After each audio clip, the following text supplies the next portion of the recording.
सुबह का समय था। मीनाक्षी जी रसोई में चाय बना रही थी। तभी उनकी बड़ी बहू प्रिया अंदर आई और ताना मारते हुए बोली, माँ जी क्या हुआ, आपने अभी तक चाय नहीं बनाई? मीनाक्षी जी ने मुस्कुराते हुए कहा, बस बेटी अभी बन जाएगी, नाश्ता बना रही थी इसलिए देर हो गई, अब चाय भी तैयार है।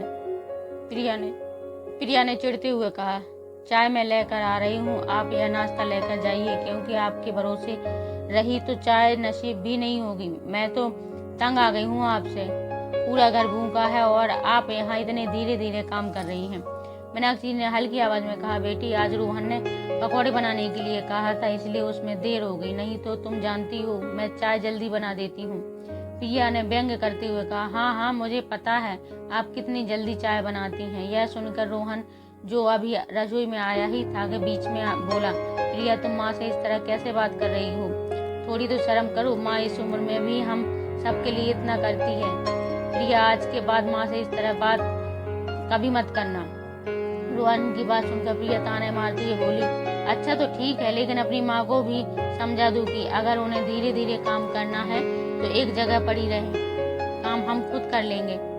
ऐसा कहकर प्रिया चाय और नाश्ता लेकर रसोई से बाहर चली गई। रोहन ने माँ की ओर देखा और कहा, माँ तुम्हें क्या जरूरत है काम करने की, तुम अपने कमरे में आराम से क्यों नहीं बैठ जाती, तुम्हारी दो बहुएं हैं, वह खुद ही तुम्हें बनाकर दे देंगी। मीनाक्षी जी ने कुछ नहीं बोला, वे चुपचाप अपनी चाय लेकर वहां से अपने कमरे में चली गई। गांव के सबसे बड़े घर में रहने वाली मीनाक्षी जी ने अपनी पूरी जिंदगी अपने दोनों बेटों रोहन और सोहन के लिए समर्पित कर दी थी। अपने पति की मृत्यु के बाद उन्होंने अपने बच्चों को पालने पोसने में कोई कसर नहीं छोड़ी, लेकिन वक्त के साथ उनकी जिंदगी में बदलाव आया। बेटों की शादी के बाद ऐसी बहुएं आई कि धीरे धीरे घर में मीनाक्षी जी की अहमियत कम होती गई। उनके दिल में एक गहरी चोट लगी थी। कमरे में जाकर वे अपने पति राजेश जी की तस्वीर के सामने बैठ गई और रोते हुए बोली, क्या मैं इतनी बोझ बन गई हूँ कि अब मेरे अपने ही मुझे ताने मारते हैं। मीनाक्षी जी की यादों की लोरें लेने लगी। उनकी आंखों के सामने वह दिन तैरने लगा जब उनकी बहुएं प्रिया और सीमा उनके कमरे में आई थी। प्रिया ने कमरे में घुसते ही कहा, माँ जी आप यहाँ आराम से बैठी रहती हैं और हम लोग सारा दिन घर का काम करें, कुछ तो आप भी काम कर लिया करो, बस दिन भर आराम करते रहते हो, इतना आराम अच्छा नहीं है। सीमा ने भी उसकी बात का समर्थन करते हुए कहा, हाँ माँ जी थोड़ा हाथ बटा लिया करो, आखिर यह घर आपका भी है, बस बैठे रहने से काम नहीं चलेगा, ऐसे बैठी रही तो बीमार पड़ जाओगी और फिर अगर आप बीमार हो गई तो आपकी देखभाल कौन करेगा, हमें तो वैसे भी काम से फुर्सत नहीं मिलती, रही आपकी सेवा वह हमसे होगी नहीं, तो अच्छा यही होगा कि आप अपने यह हाथ पैर थोड़ा चलाया करो। मीनाक्षी जी को उनकी बातें बहुत चुभ रही थीं, लेकिन उन्होंने अपने आप को संभालते हुए कहा, बेटा मैं खुद ऐसे बैठना नहीं चाहती, पर मुझे लगता है कि तुम्हें मेरा घर में काम करना पसंद नहीं होगा, इसलिए मैं अपने कमरे में बैठी रहती हूँ। फिर उन्होंने धीरे से कहा, बेटा तुम जो काम कहो मैं कर दूंगी, बताओ क्या करना है मुझे। प्रिया ने अपनी सास की बात सुनकर कहा, अरे इसमें पूछने वाली क्या बात है, घर में काम की कमी है क्या? आप ऐसा करना, सुबह शाम का चाय नाश्ता आज के बाद आप ही बना देना, और छोटे मोटे काम वह तो आपको पता ही है घर में होते हैं। ऐसा कहकर दोनों बहुएं कमरे से बाहर चली गईं और मीनाक्षी जी वहीं खामोश खड़ी रह गईं। मीनाक्षी जी अब भी यह सब कुछ सोच ही रही थी कि तभी उनकी बहू प्रिया कमरे में आई और बोली, माँ जी 2 घंटे हो गए हैं, अगर आपकी चाय खत्म हो गई हो तो अब जाकर खाना भी बना दीजिए। मीनाक्षी जी ने प्रिया की तरफ देखा और फिर बोली, हाँ बेटा अभी आ रही हूँ, वो थोड़ी आंख लग गई थी। प्रिया ने कटाक्ष भरे स्वर में कहा, सही है आपका, जब मन करे सो जाती हूँ और काम ही क्या है आपका, और हमें देखो हम आपकी वजह से कहीं घूमने भी नहीं जा सकते, जब भी आपके बेटे से बोलो तो बोलते हैं कि माँ को ऐसे अकेले कैसे छोड़ सकते हैं, रही बात देवर जी की तो वह और सीमा तो जब मर्जी घूमने चले जाते हैं। प्रिया की ऐसी बातें सुनकर मीनाक्षी जी को बहुत तकलीफ हुई। वह बोली, बेटा मैं आज ही रोहन से बात करूंगी कि वह तुम्हें कहीं बाहर घुमाने ले जाए।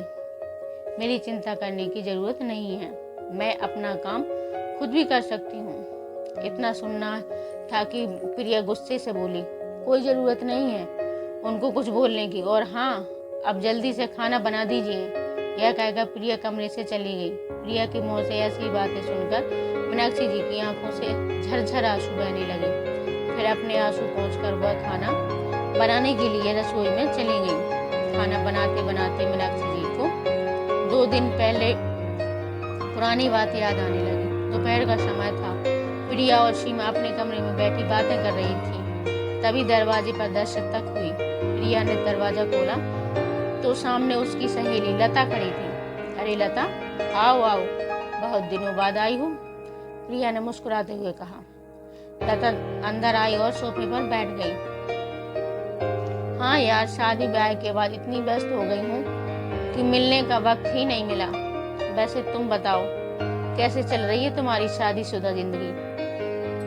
प्रिया ने लंबी सांस भरते हुए कहा, मत पूछो यार, यहाँ तो जैसे मेरी किस्मत ही खराब है। अरे ऐसा क्या हो गया? लता ने उत्सुकता से पूछा। सीमा भी बातचीत में शामिल हो गई और बोली, अरे क्या बताएं लता, यहाँ घर में सबसे बड़ी समस्या हमारी सासू माँ है। दिन भर बैठी रहती हैं, कभी कुछ करती भी नहीं, न ढंग से खाना बनाती हैं और ना ही घर के काम में कोई मदद करती हैं। लता ने हैरानी से पूछा, अच्छा, लेकिन बूढ़े लोग तो वैसे भी आराम चाहते हैं, तुम लोग उनसे इतना काम क्यों करवाती हो? प्रिया व्यंग भरी हंसी हंसते हुए बोली, अरे यार, काम करवाना तो दूर की बात है, हम तो चाहते हैं कि यह अपने किसी रिश्तेदार के यहाँ चली जाएं या फिर वृद्धाश्रम ही चली जाएं, कम से कम हम चैन से रह सकें। सीमा ने भी सिर हिलाते हुए कहा, सही कह रही हो दीदी, हमारी जिंदगी जैसे रुक गई है, हर वक्त इन्हें देखना पड़ता है, इनकी सेवा करनी पड़ती है। सच कहूँ तो मैं तो अपने पति सोहन से भी कह चुकी हूँ कि माँ को वृद्धाश्रम भेज देना चाहिए, लेकिन इनको तो हमेशा अपनी माँ की चिंता लगी रहती है। लता ने चौंक कर पूछा, अरे लेकिन प्रिया, तुम्हारे पति क्या कहते हैं इस बारे में? प्रिया ने नाक भौं सिकोड़ते हुए कहा, रोहन को तो जब भी माँ कहती हूँ हमें अपनी जिंदगी जीनी चाहिए तो वह मुझ पर गुस्सा करने लगते हैं। मेरा दिल तो करता है इसको आज ही वृद्धाश्रम भेज दूं। लता ने थोड़ा गंभीर होकर कहा, लेकिन यार, यह तो गलत बात है। आखिर वह तुम्हारी सास है, उन्होंने तुम्हारे पतियों को पाल पोस कर बड़ा किया है। सीमा ने नाक चिढ़ाते हुए कहा, ओह लता, तुम भी वही पुराने जमाने की बातें करने लगी। आजकल कौन अपनी सास की इतनी सेवा करता है? वैसे भी हमारी शादी हुई थी हमारे पतियों से, ना कि उनकी माँ से। यह सब बात मीनाक्षी जी अपने कमरे में बैठी सुन रही थी। उनकी आंखों में आंसू आ गए। उन्होंने कभी सपने में भी नहीं सोचा था कि उनकी बहुएं उनके बारे में इस तरह सोचती हैं। वह सोचने लगी, क्या सच में मैं इस घर में अपनी बहुओं के लिए बोझ बन गई हूँ? मीनाक्षी जी ने अपनी यादों में खोई हुई थी कि तभी प्रिया की तेज आवाज आई, माँ जी, आज खाना बन जाएगा या होटल से ऑर्डर कर दूं? प्रिया की तेज आवाज ने मीनाक्षी जी को हिलाकर रख दिया। फिर उन्होंने जल्दी से खाना बना दिया और रोटियां भी बनाकर पैक करके रख दी। फिर प्रिया से बोली, बहू, मैंने खाना बना दिया है, मैं थोड़ा थक गई हूँ इसलिए मैं अपने कमरे में जा रही हूँ। प्रिया ने कोई जवाब नहीं दिया। अभी मीनाक्षी जी अपने कमरे की तरफ जा ही रही थी कि तभी सीमा ने उनका रास्ता रोक लिया और कहा, माँ जी, अगर आपको आज खाना नहीं बनाना था तो बोल देती। मीनाक्षी जी हैरान होकर सीमा से बोली, बहू, मैंने तो खाना बनाया है, तुम ऐसा क्यों कह रही हो? सीमा बोली, जानती हूँ आपने खाना बनाया है, पर इतना कम। खाना बनाने से तो अच्छा था कि आप ना बनाती। अगर बनाने में इतनी ही आलस आ रही थी तो आप मुझे ही बोल देती, मैं बना देती। शाम को जैसे ही मीनाक्षी जी के बेटे रोहन और सोहन घर आते हैं, उनकी पत्नियां प्रिया और सीमा पहले ही इंतजार कर रही होती हैं। जैसे ही रोहन और सोहन अंदर आते हैं। दोनों बहुएं अपनी अपनी बातें शुरू कर देती हैं। प्रिया ने शिकायत लगाते हुए कहा, देखिए रोहन, आपकी माँ का हाल, पूरा दिन सोती रहती हैं, खाना बनाने का भी मन नहीं करता। आज तो मुश्किल से कुछ रोटियां बना दी, वह भी इतनी कम कि किसी का पेट भी ना भरे।